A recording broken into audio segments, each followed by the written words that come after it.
ರಾಜ್ಯದಲ್ಲಿ ಭ್ರಷ್ಟ ಅಧಿಕಾರಿಗಳಿಗೆ ಲೋಕಾಯುಕ್ತರು ಚಳಿ ಬಿಡಿಸಿದ್ದಾರೆ. ರಾಜ್ಯದ ವಿವಿಧೆಡೆ 8 ಅಧಿಕಾರಿಗಳ ಮೇಲೆ 35 ಸ್ಥಳಗಳಲ್ಲಿ ಕೈಗೊಂಡಂತಹ ದಾಳಿಯಲ್ಲಿ ಕೋಟಿ ಮೌಲ್ಯದ ಆದಾಯ ಮೀರಿದ ಆಸ್ತಿ ಪತ್ತೆಯಾಗಿದೆ.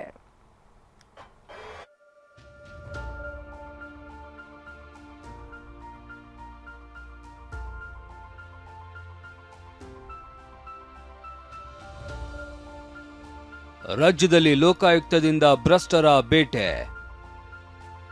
8 ಅಧಿಕಾರಿಗಳ ಬಳಿ 30 ಕೋಟಿಗೂ ಹೆಚ್ಚು ಅಕ್ರಮ ಆಸ್ತಿ ಪತ್ತೆ. ಕಂತೆ ನೋಟು, ಕಣ್ಣು ಕುಕ್ಕುವ ಚಿನ್ನಾಭರಣ. Hotel Management with AI. Join IIHM, International Institute of Hotel Management. Lokayukta ಅಧಿಕಾರಿಗಳು ನಿನ್ನೆ ಭ್ರಷ್ಟರ ಚಳಿ ಬಿಡಿಸಿದ್ದಾರೆ. ಬೆಂಗಳೂರು ಸೇರಿದಂತೆ ವಿವಿಧ ಜಿಲ್ಲೆಗಳಲ್ಲಿ 8 ಅಧಿಕಾರಿಗಳಿಗೆ ಸೇರಿದ 35 ಸ್ಥಳಗಳಲ್ಲಿ ರೇಡ್ ಮಾಡಿ ಬರೋಬ್ಬರಿ 31.11 ಕೋಟಿ ರೂಪಾಯಿಗೂ ಹೆಚ್ಚು ಅಸಮತೋಲನ ಆಸ್ತಿ ಪತ್ತೆ ಹಚ್ಚಿದ್ದಾರೆ.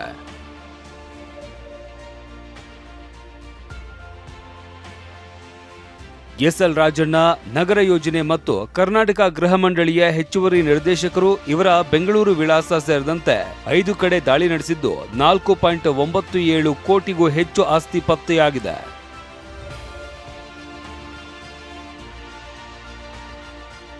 ಎಂಬಿ ಉದಯ್ ಕುಮಾರ್ ಬೆಸ್ಕಾಂ C07 ವಿಭಾಗದಲ್ಲಿ ಸಹಾಯಕ ಕಾರ್ಯಪಾಲಕ ಅಭಿಯಂತರರಾಗಿದ್ದು ಬೆಂಗಳೂರು ಗ್ರಾಮಾಂತರ, ಯಲಹಂಕ ಸೇರಿದಂತೆ 4 ಕಡೆ ದಾಳಿ ನಡೆಸಿ 3.54 ಕೋಟಿಗೂ ಹೆಚ್ಚು ಆಸ್ತಿ ಪತ್ತೆ ಹಚ್ಚಲಾಗಿದೆ. ಪಿಎನ್ ಹರ್ಷವರ್ಧನ ದಾವಣಗೆರೆಯಲ್ಲಿ ಉಪ ಅರಣ್ಯ ಸಂರಕ್ಷಣಾಧಿಕಾರಿಯಾಗಿದ್ದು ಇವರಿಗೆ ಸಂಬಂಧಿಸಿದ 4 ಕಡೆ ದಾಳಿ ನಡೆಸಿ 4.85 ಕೋಟಿ ರೂಪಾಯಿಗೂ ಹೆಚ್ಚು ಆಸ್ತಿ ಪತ್ತೆ ಹಚ್ಚಲಾಗಿದೆ.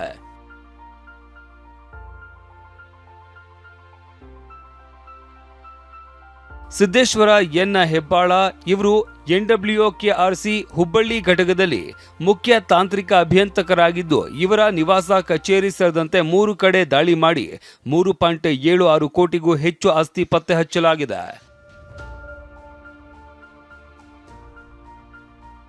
ಸಣ್ಣ ಕೆಂಚಪ್ಪ ಇವರು KRDL ಬೆಳಗಾವಿಯ ಅಧೀಕ್ಷಕ ಅಭಿಯಂತರರಾಗಿದ್ದು ಇವರ ಮನೆ, ಕಚೇರಿ ಸೇರಿದಂತೆ 5 ಕಡೆ ದಾಳಿ ಮಾಡಿ 2.97 ಕೋಟಿಗೂ ಹೆಚ್ಚು ಮೌಲ್ಯದ ಆಸ್ತಿ ಪತ್ತೆ ಹಚ್ಚಲಾಗಿದೆ.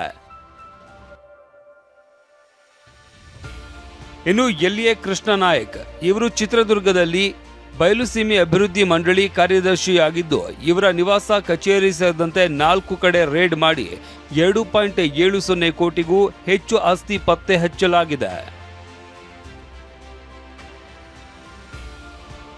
ಮಾಣಿಕ ಎಸ್ ಕನಕಟ್ಟೆ ಇವರು ಲೋಕೋಪಯೋಗಿ ಇಲಾಖೆ ಕಲಬುರಗಿ ವಿಭಾಗದ ಅಧೀಕ್ಷಕ ಇಂಜಿನಿಯರ್ ಆಗಿದ್ದು ಇವರಿಗೆ ಸಂಬಂಧಿಸಿದ 5 ಕಡೆ ದಾಳಿ ಮಾಡಿ 4.94 ಕೋಟಿಗೂ ಹೆಚ್ಚು ಆಸ್ತಿ ಪತ್ತೆ ಹಚ್ಚಲಾಗಿದೆ.